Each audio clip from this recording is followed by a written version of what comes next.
How you doing, guys? It's Tuesday, so you know what that means. Another Technique Tip Tuesday coming at you, all right? Today, we have the rope climb. That's the movement we'll be focusing on, especially being that I think we have them tomorrow on the programming, or actually today, because I'm filming this the day beforehand. We're gonna go ahead and go over a lot of efficiency tips. The rope climb is one of those movements that looks extremely scary, but it's actually, if you use the proper form, it's actually one of the easier movements to RX. I know people that can't even do a single strict pull-up. I taught them how to do the technique on a rope climb, and they can climb a rope, okay? It doesn't take as much upper body strength as you might think if you do it properly, okay? First thing though, you wanna have proper PPE, okay? Proper protective equipment. If you do not have something to protect your shin on your dominant leg, which we'll go over in a second, what leg is the dominant leg, you will tear your shin up doing rope climbs, okay? So you either want one, a knee sleeve, all the way down at the bottom like I have here, or there's actually a product called a shin skin that's specifically for rope climbs. I like a knee sleeve. It's just much easier to take on and off. This is a little harder. It's a little better at protecting you, but it's a little more work. So now, first off, again, we're gonna kind of go over how you're supposed to wrap your foot on the rope, okay? I'm gonna have this bench sitting here just to kind of show the footwork a little bit better. And this is also how I would teach the rope climb to somebody anyways, okay? So before you even try to climb a rope, you wanna make sure you have a solid, what we call like a J hook on the rope, okay? So the J hook, all that means is the rope is gonna be like a J in your feet, okay? So how I like to do it is, there's two ways. You can either go in front of the shin, okay? So you put it in front of the shin. This is my dominant leg, okay? If you feel more comfortable with the left leg, then you should have your shin, you should have your protection on your left leg, okay? But I like my right leg. Then you're gonna come up under it, you're gonna hook it, okay? You can even step on top of your own foot like so, all right? And you're gonna stand up on that J hook.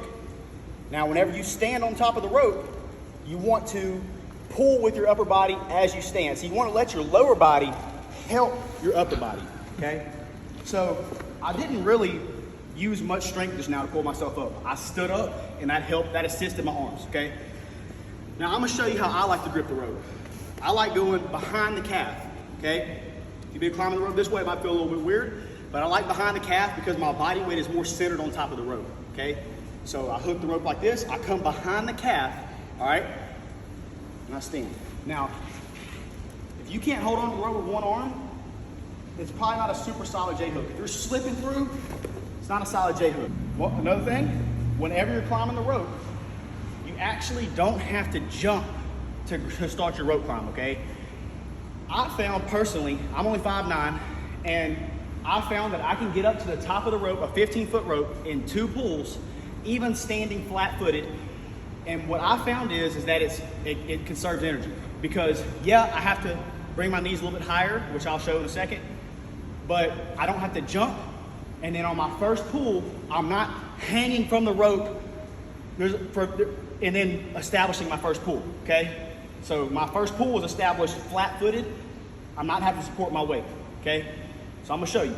When I'm climbing a rope, you walk up on the rope, you reach all the way above your head.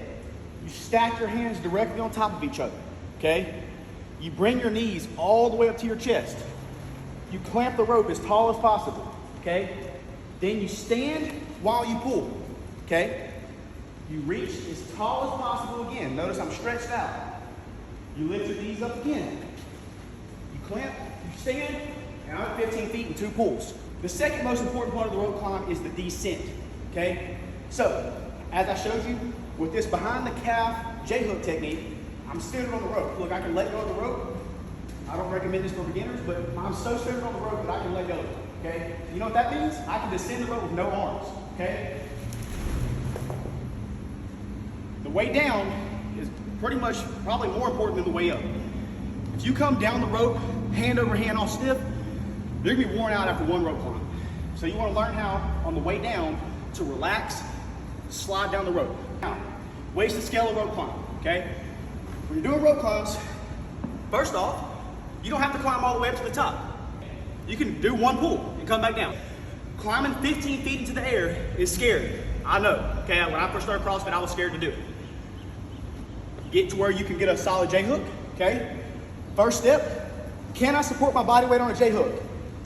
Okay, I can squirrel body on a J hook. All right, now what I do is, let's do one pull. Knees up. All right, let's come back down. You don't have to climb all the way up. To scale a rope climb, you can lay flat on your back, and you're just working on that, pulling from the angle that you have to pull a rope, okay? So you're here, pulling to standing. That's another way to scale a rope climb. If that helps you out, let me know. If you want some more efficiency tips with the rope climb, hit me up. We're gonna be coming back at you next week with another Technique Tip Tuesday.